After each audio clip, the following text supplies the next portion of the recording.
I remember going down to Science World and watching Chris Hadfield speak. This man is amazing. You got to hang out with him yesterday. Yeah, he gave a keynote at the Art of Leadership, and he opened up yesterday about the new album. He recorded Music in Outer Space, Space Sessions, Songs in a Tin Can.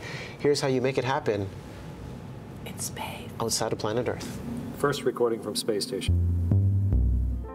You know, usually, Chris, the introduction is Rockstar Astronaut. Now we have the official album release, so that title is there. You are bringing this, and you know, listening to some of the sample tracks already with the album coming out in October.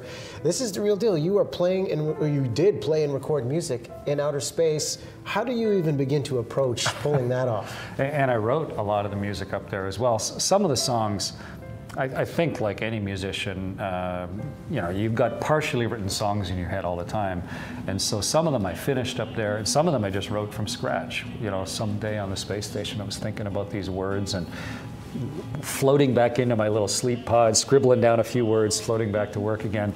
But over the 5 months that I was off the Earth, I ended up writing and recording 15 or 16 songs.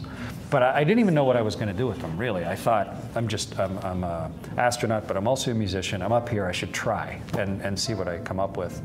And in the past, I don't know, 8 months or so, we listened to those tracks. We chose 11 of them, I think, put full instrumentals underneath with some studio musicians in Toronto. And then we put Space Oddity on as well, just because people know it, and that became the album. Ground control to Major Tom. Inside the little tiny padded pod that you sleep in, where your sleeping bag is floating weightless in there, I found it was just a little wider than my shoulders and just a little taller than I was. I could bring the guitar in there, and it's actually a Vancouver-made guitar, a Larry Vey. But it's a parlor guitar, slightly small. So I could just get the guitar in there with me, not horizontal, but just with me. And I could I tried different ways of recording, but just an iPad, GarageBand, hooked up to a little weightless floating microphone. I'd record the guitar tracks to a click track, and then put my voice over top. This is ground control to Major Tom. You've really made the grade. Who inspires you? Where is the consistent source of inspiration for you to keep putting out these amazing, amazing projects? It's kind of strange if you're an astronaut, when you sit down next to somebody, you know, at a restaurant or on an airplane or something, and you're talking, and they say, "Oh, so what do you do for a living?" And I say, "I'm an astronaut." And then all normal conversation ceases, right? It's like I'm going to answer naturally because it's such a rare job. And so I learned a long time ago to try and sort of get the other person talking about themselves. And mostly as a defense mechanism, but the beauty of that, what I found out, is when you get a person to honestly start talking about the experiences that they've had, you discover almost immediately how brave people are. To be able to write music taps right into the very soul of people. This idea of learning about life on another planet, yeah. One, do you think this fascination will ever die? And two, 3 years from now, where do you see this becoming a reality? Part of the curiosity is to know if we're alone in the universe or not.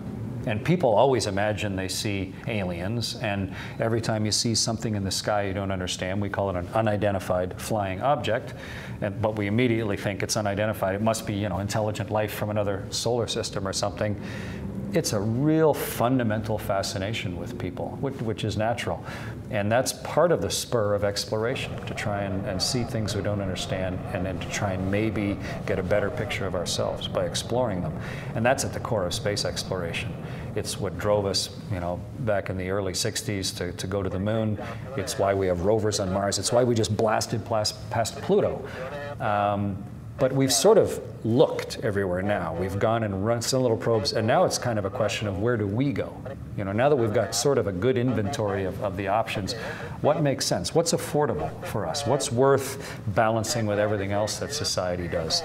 And I think from the space station, where we've been living for 15 years, we'll slowly work our way, maybe over the next 15, to the moon, just like we did in Antarctica for the last 100 years, where we go there briefly, then we go there longer, until eventually we have a permanent human habitation on the moon, to study the history of that, to look back at the Earth, to look out at the universe.